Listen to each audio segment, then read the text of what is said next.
ये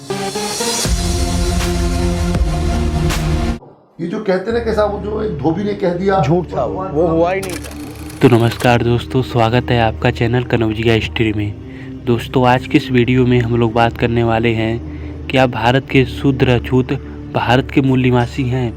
क्या रामायण काल्पनिक है? क्योंकि कई इतिहासकारों के अनुसार रामायण में जो चीज़ें बताई गई हैं वो सरासर झूठ है। आज इसी मुद्दे पर बात करेंगे। तो अभी तक चैनल को सब्सक्राइब नहीं किए हैं तो सब्सक्राइब कर लें और बेल आइकन दबाना ना भूलें, ताकि ऐसी ही जानकारी भरी वीडियो आपके सामने लाता रहूं। तो चलिए स्टार्ट करते हैं। A lot of castes among scheduled caste in India were not untouchable until Criminal Tribes Act and enlisting of them into the Constitution Scheduled Caste Order 1950.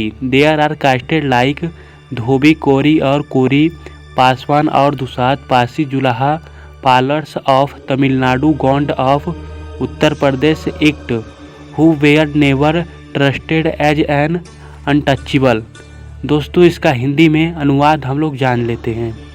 Bharat में अनुसूचित जातियों के बीच बहुत सी जातियां तब तक अछूत नहीं थीं जब तक कि आपराधिक जनजातियां अधिनियमित नहीं हुई और उन्हें संविधान अनुसूचित जाति आदेश 1950 में शामिल नहीं किया गया।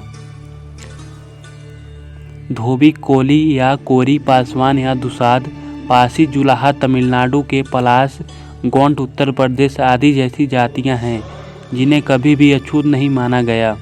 दोस्तों तो किस आधार पे इन्हें अछूत एवं शूद्र कहा जाता है? क्योंकि इतिहास दावा करता है कि इनका भी इतिहास है। यह कभी शूद्र एवं अछूत नहीं थे, बल्कि लोगों के मानसिकता में बैठा दिया गया है कि यह शूद्र एवं अछूत थे। डॉक्टर शर्मा के अनुसार अछूत जातियाँ वे हैं जिनके स्पर्श से व्यक्ति अपवित्र हो जाए और इसे पवित्र होने के लिए कुछ क्रियाएं करनी पड़े। डॉक्टर घुरिये के अनुसार मैं अनुसूचित जातियों की परिभाषा उस समूह के रूप में कर सकता हूँ जो कुछ समय के लिए अनुसूचित जातियों के अंतर्गत रखे गए हैं। दोस्तों तब किस आधार पे इन्हें शूद्र एवं अछूत कहा जाता है? बल्कि परमाणु के अनुसार धोबी, चमार, पासी, भंगी अछूत हैं, बल्कि वास्तव में ऐसा नहीं है। धोबी, चमार, पासी भारत के मूल निवासी एवं एक क्षत्रिय कौम है जो प्राचीन काल में भारत पर इनका ही शासन था।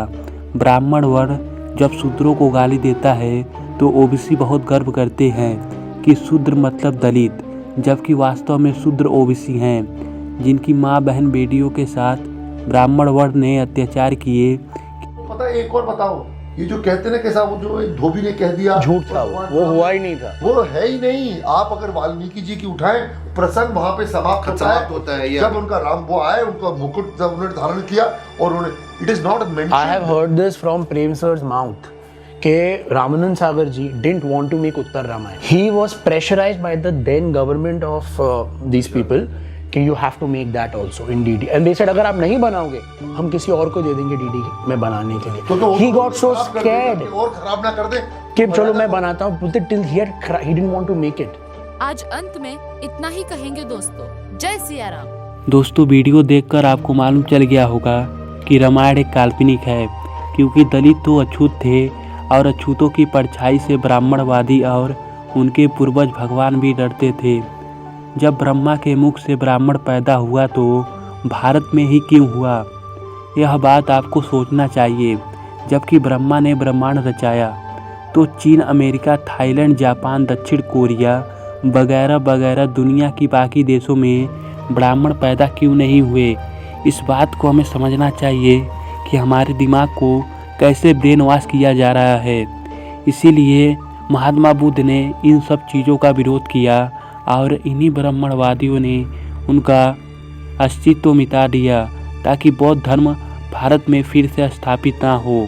क्योंकि बौद्ध धर्म एक मानवता वाला धर्म है जिसमें किसी के साथ भेदभाव नहीं होता है, और इसीलिए भारत में बौद्ध धर्म स्थापित नहीं हो पाया क्योंकि कुछ लोगों का धंधा चौपट हो जाता।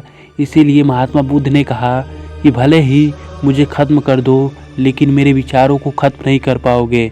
जिस प्रकार महात्मा बुद्ध ने दुनिया में देखा कि जाति के आधार पे लोगों को पानी पीने का अधिकार नहीं, शिक्षा का अधिकार नहीं, संपत्ति रखने का अधिकार नहीं। इसीलिए महात्मा बुद्ध ने दुनिया के सभी वैज्ञानिक सोचों को स्वीकार किया और आगे चल के इन सभी पाखंडियों को करारा जवाब दिया।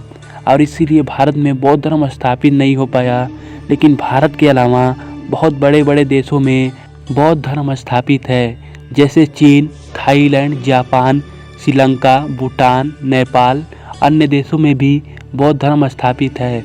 भारत में इसीलिए बौद्ध धर्म स्थापित नहीं हो पाया क्योंकि यहाँ के लोगों को मूर्ख व्यक्ति बनाकर इनका इस्तेमाल किया जाए, और यही कारण है भारत के मूल निवासियों को भी यह मूर्ख बनाते हैं। और 5% होने के बावजूद भी भारत के सभी बड़ों पदों पर इनका ही कब्जा है।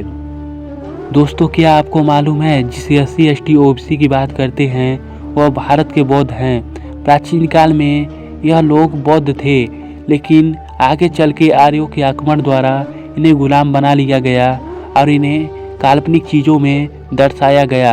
रामायण एक काल्पनिक चीज़ें हैं जिनमें वास्तव में ऐसा कोई भी चीज़ नहीं हुआ था जिन्हें हम मान सकें, लेकिन हमारे लोगों को मूर्ख बनाया जाता है और इसीलिए आज के समय में हमारे लोग आगे नहीं बढ़ पा रहे हैं।